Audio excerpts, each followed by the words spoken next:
एक युवा लड़की जो सोने में असमर्थ है, अपने पिता से उसे सोते समय एक कहानी सुनाने के लिए कहती है। हालांकि पहले अनिच्छुक होकर वह उसे नानी नाम की मक्खी की कहानी सुनाता है। नानी हैदराबाद में रहने वाला एक युवक है जो आतिशबाजी तैयार करने में माहिर है।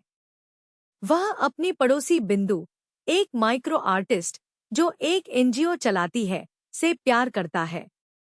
बिंदु के मन में भी नानी के लिए रोमांटिक भावनाएं विकसित हो जाती हैं, हालांकि वह उन्हें व्यक्त नहीं करती है।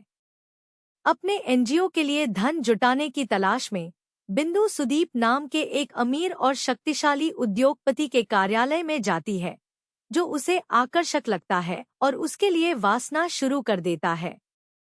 वह 15 लाख रुपए, 28,000 US डॉलर दान करता है, और उससे दोस्ती करता है।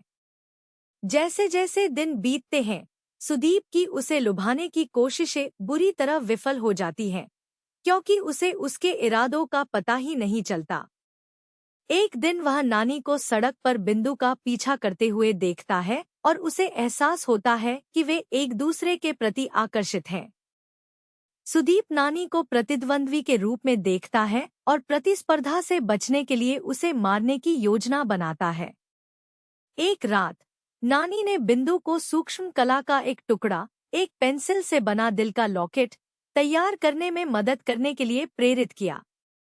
घर लौटते समय सुदीप ने नानी का अपहरण कर लिया और उसकी गला घोंटकर हत्या कर दी, जिससे उसकी मौत एक दुर्घटना जैसी लगे। मरने से पहले नानी ने सुदीप को श्राप दिया और कसम खाई कि अगर सुदीप ने बिंदु को चोट पहुंचाने की कोशिश की तो वह उसे मार डालेगा। घटना से अनजान बिंदु ने फोन पर मरणासन्न नानी के प्रति अपने प्यार का इजहार किया। यह आखिरी बात है जो नानी ने मरने से पहले सुनी थी। सुदीप अपने आदमियों के साथ वहां से चला जाता है। फिर नानी का पुनर्जन्म एक घरेलू मक्खी के रूप में हुआ, लेकिन वह अपने पिछले जीवन को याद नहीं कर पाती। नानी, जो अब एक मक्खी है, अपनी याददाश्त वापस पाने के लिए संघर्ष करती है, जो तब शुरू हो जाती है जब उसका सामना सुदीप और बिंदु से होता है और वह सुदीप से बदला लेने के लिए खुद को समर्पित करना शुरू कर देती है। सुदीप ने दुखी बिंदु को शिक्षा मंत्री से मिलने के लिए नई दिल्ली चलने के लिए कहा। यदि वह एनजीओ के बारे में एक प्रस्तुति देकर मंत्री को प्रभावित कर सकती है, तो वह इसे राष्ट्रीय मान्यता प्राप्त करने में मदद कर सकती है। मक्खी के कारण हवाई अड्डे के रास्ते में सुदीप का एक्सीडेंट हो जाता है और वह विंडशील्ड पर लिख देता है, मैं तुम्हें मार डालूंगा। यह सुदीप को पागल बना देता है। मक्खी, जो बिंदु को अपने शयन कक्ष में नानी की मृत्यु का विलाप करते हुए देखती है, अपने आंसुओं से डेस्क पर लिखकर खुद को नानी बताती है। यह बिंदु को नानी की मृत्यु की परिस्थितियों के बारे में बताता है और वे सुदीप के खिलाफ सेना में शामिल हो जाते हैं। मक्खी के प्रति सुदीप का जुनून उसके पेशेवर और निजी जीवन को प्रभावित करता है। घटनाओं की एक श्रृंखला में उसका काला धन जलकर राख हो जाता है, जिससे वह लगभग दरिद्र हो जाता है। सुदीप को तंत्र नाम के एक जादूगर से पता चलता है कि मक्खी कोई और नहीं बल्कि नानी है और वह बदला लेने के लिए तरस रहा है।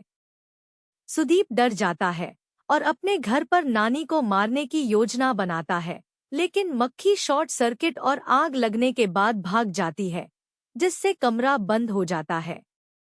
एक दुर्घटना में तंत्र की मौत हो जाती है और सुदीप धुएं से बेहोश हो जाता है। नानी और बिंदु को लगता है कि सुदीप मर गया है, लेकिन उसके बिजनेस पार्टनर आदित्य ने उसे बचा लिया।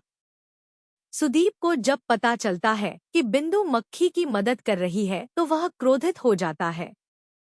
सुदीप ने 700 करोड़ की बीमा पॉलिसी लेने के लिए, साथ ही अपने निवेशकों को अपनी कंपनी के खिलाफ कार्रवाई करने से रोकने के लिए आदित्य की हत्या कर दी। सुदीप बिंदु से पूछताछ करने के लिए उसे अपने घर ले जाता है और नानी उनका पीछा करता है। सुदीप पर बॉक्स कटर से वार करने की कोशिश करने के बाद बिंदु की जान को खतरा है, क्योंकि सुदीप नानी को सामने लाने की मांग करता है। हालांकि मुठभेड़ के दौरान नानी ने सुदीप को सुई से गंभीर रूप से घायल कर दिया। एक गहन लड़ाई के बाद सुदीप ने नानी पर उसी सुई से घातक वार करने से पहले उसका पंख काट दिया। यह जानते हुए कि वह मर रहा है, सुदीप को नष्ट करने के आखिरी प्रयास में नानी ने खुद को बारूद से ढक लिया और एक जलती हुई माचिस की लौ के माध्यम से और एक तोप में कूद गई, जो स्टील की गेंद से भरी हुई थी। तोप से फायर होता है और गोला सुदीप की छाती से होकर गुजरता है और ऑक्सीजन सिलेंडर से टकराता है, जिससे एक भयंकर विस्फोट होता है जिसमें सुदीप की मृत्यु हो जाती है और उसका पूरा घर जल जाता है।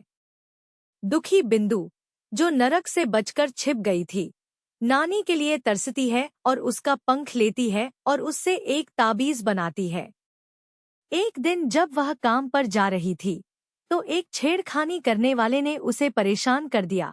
नानी फिर से मधुमक्खी के रूप में पुनर्जन्म लेती है, उसकी वापसी की घोषणा करने से पहले उस पर सुई से हमला करती है। युवा लड़की अपने पिता द्वारा सुनाई गई मक्खी की कहानी से प्रभावित होती है।